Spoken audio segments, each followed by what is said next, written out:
Boss, yung arganata dinala mo kanina, naka-atras ng tanso. Ang ginawa ko, walang solusyon, hindi ko matanggal. Nilagyan ko ng kopa na design na pang JBC. Ayun na yung tanso mo, naka-atras. Kaya lang, hindi ko lang paano ginawa mo rito.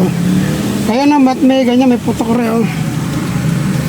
Siguro, nadala mo ng ganun. Tapos nang pumatok, itinulak. Lumukot din, o-ring.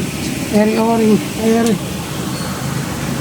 E paano naka-atras yung tanso? Ngayon, hindi ko na makuha yung tanso. Ang ginawa ko, kumuha ko ng kopa pang JBC. Ayan.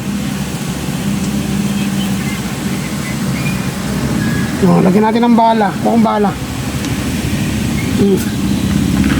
Hindi na ito masisira, boss. Ibang design na ng barrel to. JBC na to. Boss, parang nga. O, dito, bibigyan na ganun.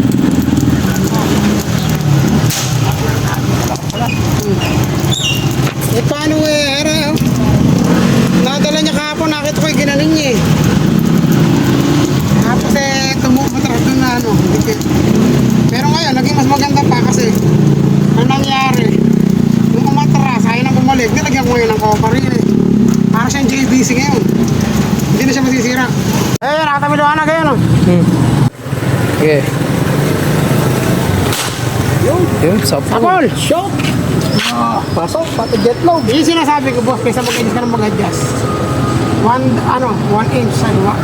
Yung boss yan, 0-0 yan. Okay. Kita ba yung mga? Kita. Dating alloy, BBC na yun. May mahabang taso dito. Kahit saan niya dalhin, hindi madali, bumubugay o-ring. Malabas. Aksidente, dinikit namin. Nung madikit naman namin, nasalda, kumatras. Ayaw na mabunot. Ito naging solusyon ko, yan. Kopa.